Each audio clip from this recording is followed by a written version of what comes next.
हरे कृष्णा। अध्याय चौथा, श्लोक नंबर 8। परित्राणाय साधूनां विनाशाय च दुष्कृतां धर्म संस्थापनार्थाय संभवामि युगे युगे। इसका अर्थ भक्तों का उद्धार करने, दुष्टों का विनाश करने तथा धर्म की फिर से स्थापना करने के लिए मैं हर युग में प्रकट होता हूँ।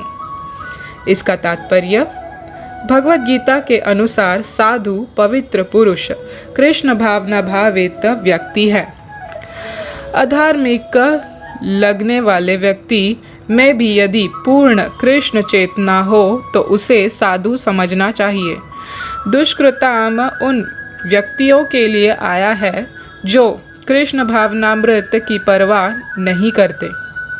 ऐसे दुष्कृताम या उपद्रवी, मूर्ख तथा अधम व्यक्ति कहलाते हैं, भले ही वे सांसारिक शिक्षा से विभूषित क्यों न हो। इसके विपरीत यदि कोई 100% कृष्ण भावनामृत में लगा रहता है तो वह विद्वान या सुसंस्कृत न भी हो फिर भी वह साधु माना जाता है। जहाँ तक अनिश्वरवादियों का प्रश्न है, भगवान के लिए आवश्यक नहीं कि वे इनके विनाश के लिए उस रूप में अवतरित हो जिस रूप में वे रावण तथा कंस का वध करने के लिए हुए थे। भगवान के ऐसे अनेक अनुचर हैं जो असुरों का संहार करने में सक्षम है, किंतु भगवान तो अपने उन निष्काम भक्तों को तुष्ट करने के लिए विशेष रूप से अवतार लेते हैं जो असुरों द्वारा निरंतर तंग किए जाते हैं।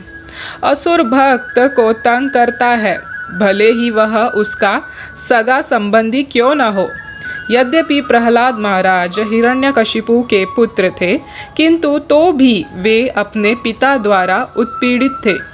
इसी प्रकार कृष्ण की माता देवकी यद्यपि कंस की बहन थी, किंतु उन्हें तथा उनके पति वसुदेव को इसीलिए दंडित किया गया था क्योंकि उनसे कृष्ण को जन्म लेना था। अतः भगवान कृष्ण मुख्यतः देवकी के उद्धार करने के लिए प्रकट हुए थे, कंस को मारने के लिए नहीं। किंतु ये दोनों कार्य एक साथ संपन्न हो गए।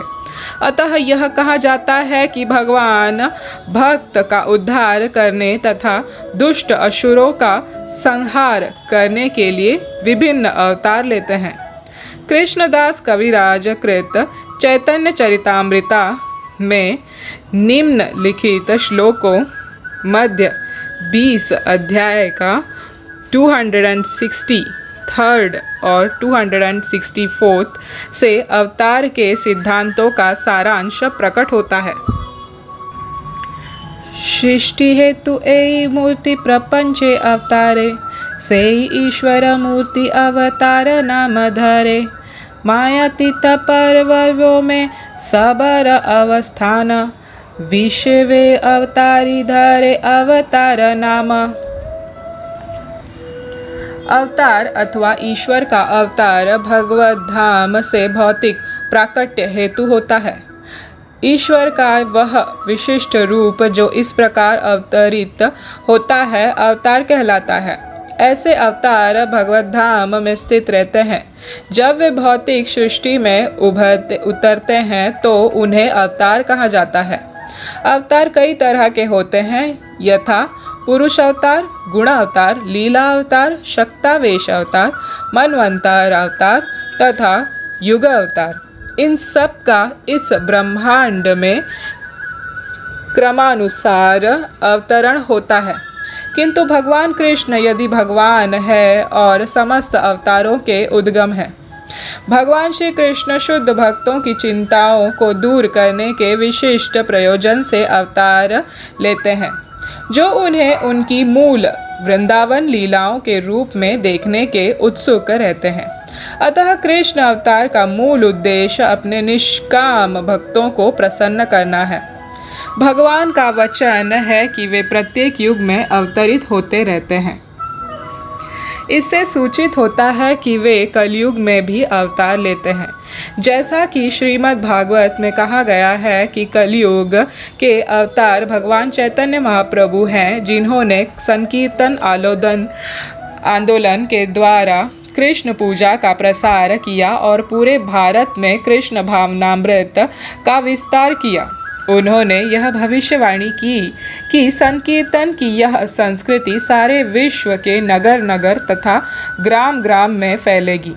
भगवान चैतन्य को गुप्त रूप में किंतु प्रकट रूप में नहीं, उपनिषदों, महाभारत तथा भागवत जैसे शास्त्रों के गुह्य अंशों में वर्णित किया गया है। भगवान कृष्ण के भक्तगण भगवान चैतन्य के संकीर्तन आंदोलन द्वारा अत्यधिक आकर्षित रहते हैं।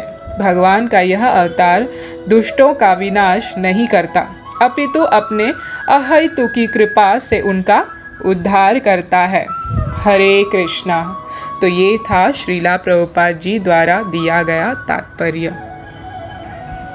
दोस्तों, ये श्लोक तो हर किसी को पता होगा।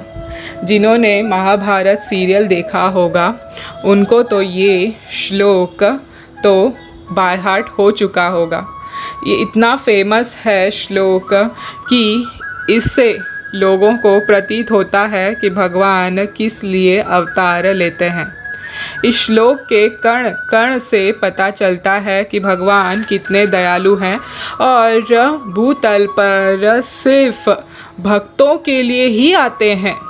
दुष्टों का संहार तो दूसरी बात है। पहली बात भगवान यही बताते हैं कि भक्तों का उद्धार करने वो आते हैं, दूसरी दुष्टों का विनाश करने, और तीसरी ये दोनों कार्य होने के बाद धर्म को वापस स्थापना करने के लिए वो हर युग में प्रकट होते हैं, माने अवतार लेते हैं। तो भगवान स्पेशली भक्तों के लिए आते हैं। तो अभी यहाँ पे जो मूल बाकी सब चीज़ तो श्रीला प्रभुपाद जी के तात्पर्य से हमें समझ में आता है। जो मेन चीज़ है जो हमें समझने लायक है और लोगों को थोड़ा सा डिफ़िकल्ट होता है समझने में, और वो पूछते रहते हैं सवाल बहुत सारे, तो उनके सवालों के जवाब में यहाँ पे बहुत सुंदर श्रीला प्रभुपाद जी ने बताया है, जो बहुत ही इम्पॉर्टेंट लाइन है और चैतन्य चरितामृता से भी बताया है। उन्होंने रेफरेंस दिया है कि क्यों भगवान का अवतार होता है। तो जो लाइन में श्रीला प्रभुपाद ने सेकंड लास्ट पैराग्राफ में दिया है, भगवान श्री कृष्ण शुद्ध भक्तों की चिंताओं को दूर करने के विशिष्ट प्रयोजन से अवतार लेते हैं, जो उन्हें उनकी मूल वृंदावन लीलाओं के रूप में देखने के उत्सुक रहते हैं। अतः कृष्ण अवतार का मूल उद्देश्य अपने निष्काम भक्तों को प्रसन्न करना है, निष्काम भक्तों को प्रसन्न करना है।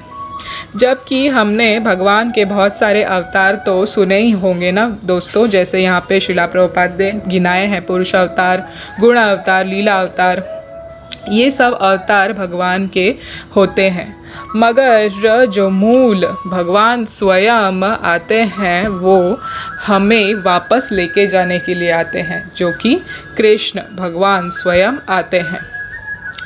तो अंश स्वांश से भी बढ़कर जब स्वयं आता है, मतलब कृष्ण भगवान स्वयं आते हैं, तो वो सबसे बढ़कर होता है। क्यों?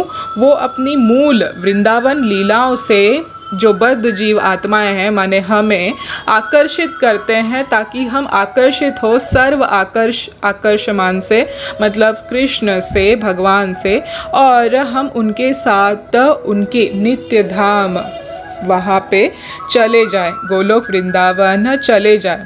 तो भगवान का जो प्राइम पर्पस है यहाँ पे डिसेंड करना, यहाँ पे अवतार लेना, उसका यही मूल उपदेश है कि जो प्योर डिवोटीज़ है, शुद्ध भक्त है, उनके जो दुख है उसे मिटाए और उन्हें वापस वृंदावन धाम, गोलोक वृंदावन धाम वापस लेके जाएं। तो इसमें चैतन्य महाप्रभु जो स्वयं कृष्णा हैं, उनका भी श्रीला प्रभुपाद ने बताया है, जो संकीर्तन आंदोलन से उन्होंने ये कॉजलेस मर्सी मतलब अहेतु की कृपा, हमारी कोई पात्रता न होते हुए भी भगवान ने हमें ये अहेतु की कृपा से अपना हरिनाम जप करने का जो मौका दिया है उसे गंवाना नहीं चाहिए। तो ये बार बार हमें बता रहे हैं। तो लास्ट में यही बताते हैं श्रीला प्रभुपाद कि अपितु अपने अहेतु की कृपा से उनका उद्धार करते हैं भगवान। लोग कहते हैं बातों बातों में कि भगवान कहाँ आते हैं, अब कहाँ है, कितनी दुनिया में दुष्टता चल रही है। मगर सच्चे मन से आप पुकारोगे तो दोस्तों भगवान ज़रूर आएंगे, क्यों नहीं आएंगे। जो द्वापर में वस्त्र हरण के टाइम पे जो द्रौपदी ने बुलाया था, वो कृष्ण और अभी के कृष्ण में कोई अंतर नहीं है। अभी भी आप मन पूर्वक शुद्ध मन से बुलाओगे कैसे भी, तो भी भगवान आएंगे।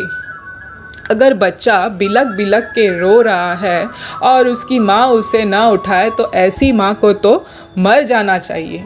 मगर हमें समझने वाली बात ये है कि हम रो नहीं रहे हैं, हम तो फंसे हुए हैं अपने इंद्रिय तृप्ति में, अपने काम रूपी दुश्मन के बीच में घिरे हुए हैं, तो भी हमारी बुद्धि खुलती नहीं है। तो यहाँ पे माँ को दोष देने से कोई फ़ायदा नहीं है, क्योंकि माँ तो तत्पर है अपने बच्चे को लेने के लिए, मगर बच्चा ही रो नहीं रहा है। तो हमें रोना चाहिए। हमारे असली जो माता पिता है वो भगवान है, सगे संबंधी है, वो भगवान है। अगर हम वो लालसा नहीं करेंगे तो कैसे भगवान हमको मिलेंगे। तो ये कहना व्यर्थ ही होगा कि भगवान नहीं आते। भगवान बिल्कुल आते हैं। अगर मन पूर्वक याचना करने से भगवान ज़रूर आते हैं। ऐसे ही एक कथा जो कलयुग के स्टार्टिंग में हुई थी, जो भगवान बालाजी के साथ श्रीनिवास भगवान के इसमें आता है। कथा ऐसी है दोस्तों कि बाबाजी नाम के एक बहुत शुद्ध भक्त थे श्रीनिवास भगवान के। श्रीनिवास भगवान आप सबको तो पता ही होगा, दक्षिण भारत में, साउथ इंडिया में जो हमारे बालाजी हैं, वेंकटेश्वर स्वामी हैं, तिरुपति बालाजी, आपने सुना तो होगा ना। हाँ, तो वही है श्रीनिवास जी। तो हमारे प्रिय श्रीनिवास जी के ये बहुत बड़े भक्त थे बाबा जी।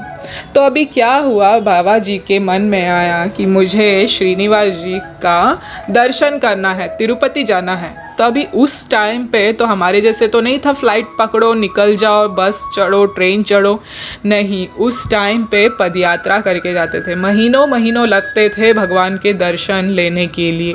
दूर दूर से यात्री आते थे, कहाँ कहाँ से, और तिरुपति का जो ये है माउंटेन है वो चढ़ना पड़ता था।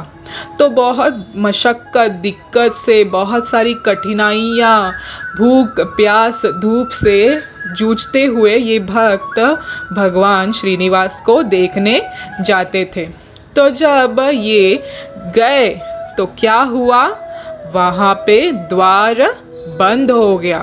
अब बाबा जी बहुत रोने लगे, कहे, विनती किए उन पुजारियों से कि मैं बहुत दूर से आया हूँ, मेरे श्रीनिवास को आप एक झलक देखने दीजिए। तो उन पुजारियों ने नहीं छोड़ा, कहा ऐसे थोड़ी ना होता है, अभी तो भगवान का आराम का वक्त हो गया है, निकलो चलो यहाँ से, भागो भागो। तो बाबा जी बहुत दुखी हुए। अब उन्होंने बालाजी को कहा, श्रीनिवास भगवान को कहा, तुझे मुझे दर्शन नहीं देना था तो इतने दूर बुलाया क्यों? अब तूने मुझे तेरे दर्शन नहीं दिए तो मैं इस तिरुमला के देवस्थान से ही, यहाँ से पहाड़ से ही कूद पड़ूंगा, मर जाऊंगा, अपना जान दे दूंगा। ऐसे कहते हुए पर्वत से कूदने चल पड़े तो जैसे ही छलांग लगाने वाले थे, पीछे से किसी ने आवाज़ लगाई, बाबा जी, अरे ओ बाबा जी। तो जैसे ही बाबा जी ने पीछे मुड़ के देखा तो क्या था, वैजंती माला पहने हुए, पीतांबरी वस्त्र धारण किए हुए। कौन मुस्कुरा के देख रहा था? श्रीनिवास भगवान मुस्कुरा के देख रहे थे और बोल रहे थे, बाबा जी ये तुम क्या कर रहे हो? तो बाबा जी ने कहा, अरे श्रीनिवास तुम आ गए, तुम सच में आ गए मेरे कहने पे। तो भगवान ने कहा, जब कोई शुद्ध भक्त बुलाता है तो मैं तो आता ही हूँ, बुलाए या ना बुलाए, मैं तो सदैव उसके साथ रहता हूँ। तो तुमने जब बुलाया तो तुमने ऐसे क्यों सोचा कि मैं नहीं आऊँगा? देखो मैं आ गया। तो बाबा जी बहुत खुश हुए, बोले, प्रभु अब आप आए हो तो निरंतर आप मेरे साथ ही रहना। तो भगवान बोले, जब जब तुम मुझे पुकारोगे तब तब तुम मुझे अपने पास पाओगे। तो ये प्रख्याति पूरे गांव में, हर जगह में फैल गई। पता चल गया कि बाबा जी श्रीनिवास भगवान के बहुत बड़े भक्त थे। सब दूर दूर से उनके दर्शन लेने लगे। अब मंदिर के जो पुजारी थे, तिरुपति मंदिर के, देवस्थानम के, उनको जलन होने लगी। अरे ये क्या, ये तो मैं इतने साल से पूजा कर रहा हूँ और ये सब इस बाबा जी को कर रहे हैं। हाँ, इतने थोड़े दिन में ही इतना सब इसके भक्त बन गए। तो सब भक्त जो तिरुपति देवस्थानम में भगवान का दर्शन के लिए आते थे, वो बाबा जी के दर्शन के लिए भी आ जाते थे। बोलते थे, भक्त का भी दर्शन लिया तो भगवान का दर्शन जैसा ही हो गया। तो सब ललायित होते थे। अब यहाँ पे बाबा जी रोज़ रात को श्रीनिवास भगवान के साथ लूडो खेलते थे। हरे कृष्ण कृष्ण कृष्ण हरे हरे, हरे राम राम राम हरे हरे। श्री कृष्ण भगवान की जय, श्रीला प्रभुपाद की जय। हरे कृष्णा। अध्याय 4, श्लोक नंबर 8। तो ये पार्ट 2 है दोस्तों। तो हम चर्चा कर रहे थे बाबा जी का, भक्त का। तो भगवान रोज़ उनके साथ पासा खेलने आते थे।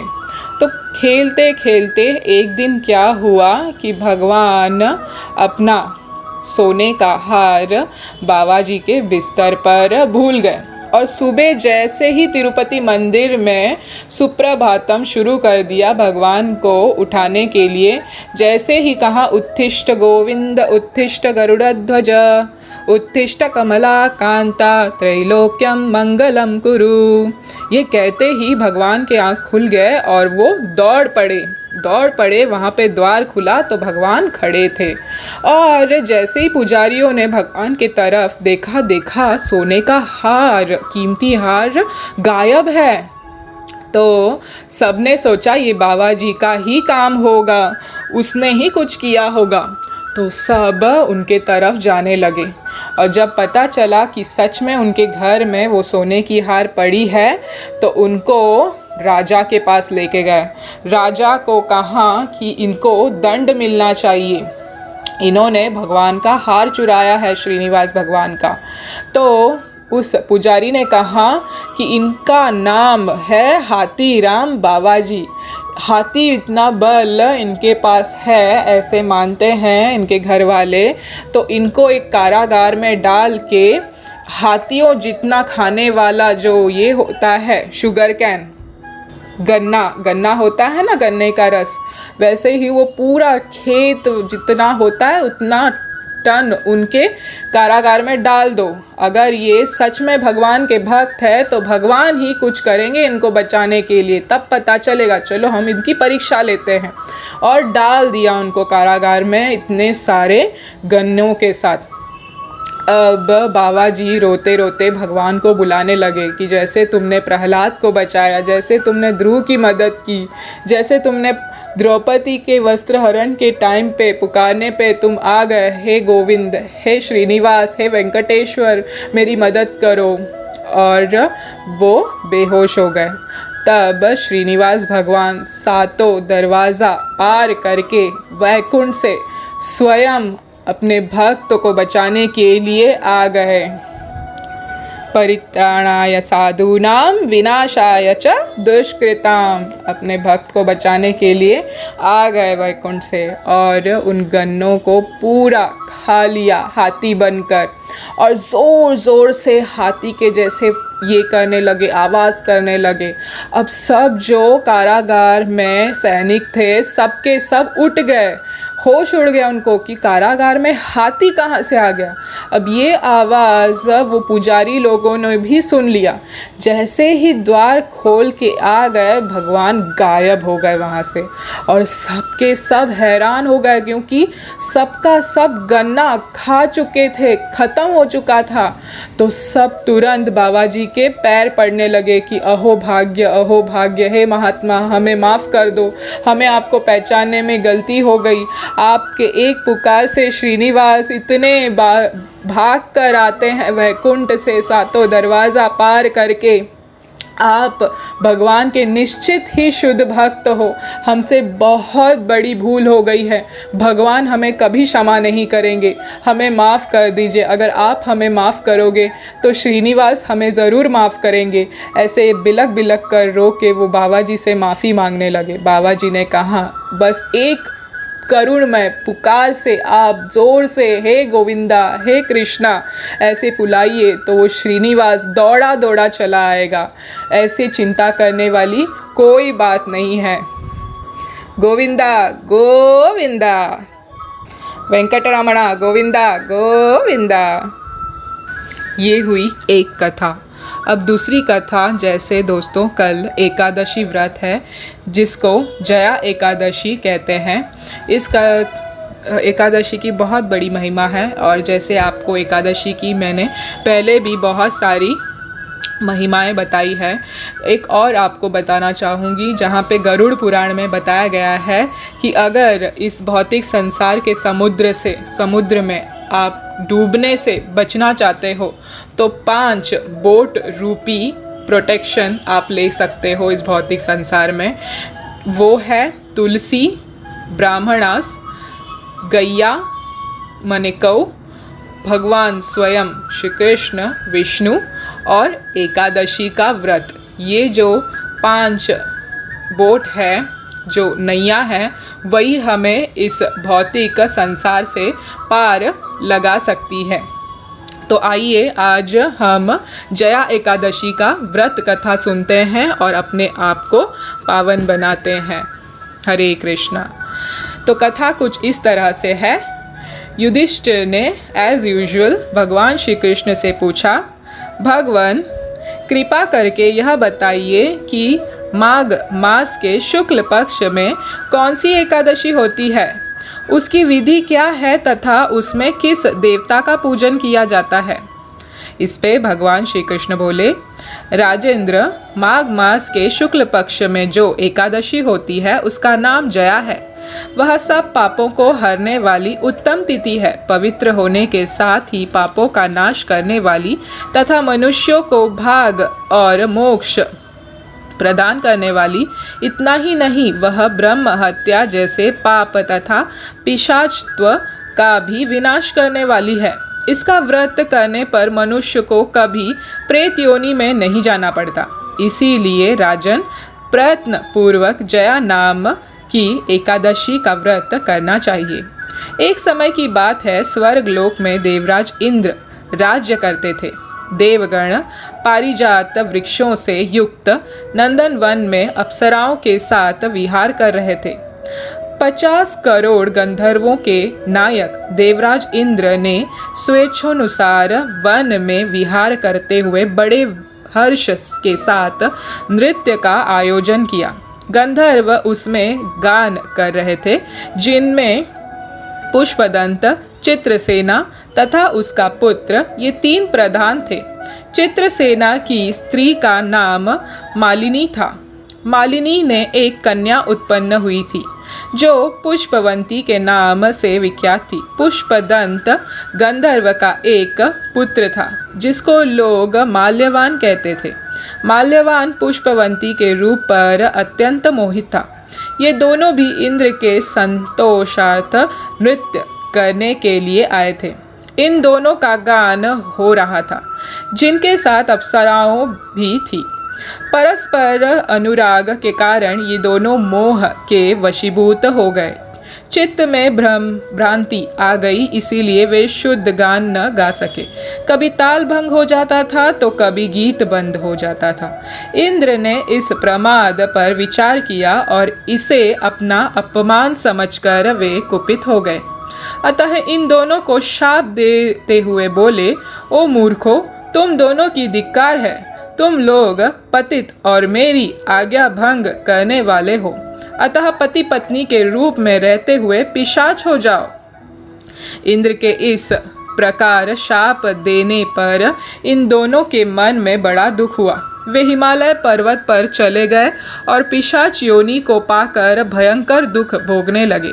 शारीरिक पातक से उत्पन्न ताप से पीड़ित होकर दोनों ही पर्वत की कंदराओं में विचरते रहते थे। एक दिन पिशाच ने अपनी पत्नी पिशाची से कहा, हमने कौन सा पाप किया है जिससे यह पिशाच योनि प्राप्त हुई है? नरक का कष्ट अत्यंत भयंकर है तथा पिशाच योनि भी बहुत दुख देने वाली है। अतः पूर्ण प्रयत्न करके पाप से बचना चाहिए। इस प्रकार चिंता मग्न होकर वे दोनों दुख के कारण सूखते जा रहे थे। देवयोग से उन्हें माघ मास के शुक्ल पक्ष की एकादशी की तिथि प्राप्त हो गई। जया नामक से विख्यात वह तिथि सब तिथियों में उत्तम है। उस दिन उन दोनों ने सब प्रकार के आहार त्याग दिए, जलपान तक नहीं किया, किसी जीव की हिंसा नहीं की, यहाँ तक कि खाने के लिए फल तक नहीं काटा। निरंतर दुख से युक्त होकर वे एक पीपल के समीप बैठे रहे। सूर्यास्त हो गया। उनके प्राण हर लेने वाली भयंकर रात्रि उपस्थित हुई। उन्हें नींद नहीं आई। वे रति या और कोई सुख भी नहीं पा सके। सूर्योदय हुआ। द्वादशी का दिन आया। इस प्रकार उस पिशाच दंपति के द्वारा जया के उत्तम व्रत का पालन हो गया। उन्होंने रात में जागरण भी किया था। उस व्रत के प्रभाव से तथा भगवान विष्णु की शक्ति से उन दोनों का पिशाचत्व दूर हो गया। पुष्पवंती और माल्यवान अपने पूर्व रूप में आ गए। उनके हृदय में वही पुराना स्नेह उमड़ रहा था। उनके शरीर पर पहले जैसे ही अलंकार शोभा पा रहे थे। वे दोनों मनोहर रूप धारण करके विमान पर बैठे और स्वर्गलोक में चले गए। वहाँ देवराज इंद्र के समान जाकर दोनों ने बड़ी प्रसन्नता के साथ उन्हें प्रणाम किया। उन्हें इस रूप में उपस्थित देखकर इंद्र को बड़ा विस्मय हुआ। उन्होंने पूछा, बताओ किस पुण्य के प्रभाव से तुम दोनों का पिशाचत्व दूर हुआ है? तुम मेरे शाप को प्राप्त हो चुके थे कि फिर किस देवता ने तुम्हें उससे छुटकारा दिलाया है? माल्यवान बोला, स्वामिन, भगवान वासुदेव की कृपा तथा जया नामक एकादशी के व्रत से हमारा पिशाचत्व दूर हुआ है। इंद्र ने कहा, तो अब तुम दोनों मेरे कहने से सुधा पान करो। जो लोग एकादशी के व्रत में तत्पर और भगवान श्री कृष्ण के शरणागत होते हैं वे हमारे भी पूजनीय होते हैं। भगवान श्री कृष्ण कहते हैं, राजन, इस कारण एकादशी का व्रत करना चाहिए। नृपश्रेष्ठ, जया ब्रह्म हत्या का पाप भी दूर करने वाली है। जिसने जया का व्रत किया है उसने सब प्रकार के दान दे दिए और संपूर्ण यज्ञों का अनुष्ठान कर लिया। इस महात्म्य के पढ़ने और सुनने से अग्निहोष्ठम यज्ञ का फल मिलता है। यह महात्म्य भविष्य उत्तरा पुराण में आता है। इस व्रत की महिमा इतनी है कि अगर साल भर में किसी ने एकादशी व्रत नहीं कर पाए किसी कारण और ये सिर्फ एक व्रत उन्होंने किया, उपवास किया, तो भी उन्हें विष्णु माने भगवान कृष्ण के एबॉर्ड में, धाम में उन्हें एंट्री मिल जाती है। इसकी इतनी महिमा है क्योंकि इसके पहले हाफ में, पहले मतलब दोपहर तक के जो ये हैं व्रत है, उसमें भगवान वरादेव का जो आविर्भाव दिन है वो मनाते हैं एकादशी के दिन। फिर उसके बाद पूजा अर्चना होती है, फीस्टिंग होती है, जो कि द्वादशी में पड़ता है। तो उनकी अपीयरेंस द्वादशी में होती है मगर उपवास करते हैं एकादशी के दिन। तो ये दोनों फल मिलता है। भगवान लॉर्ड वरादेव भगवान का अपीयरेंस डे भी हो जाता है और जया एकादशी का भी व्रत दोनों हो जाता है। तो इसकी इसीलिए इतनी बड़ी महिमा है। हरे कृष्ण कृष्ण कृष्ण हरे हरे, हरे राम राम राम हरे हरे। श्री कृष्ण भगवान की जय। श्रीला प्रभुपाद की जय।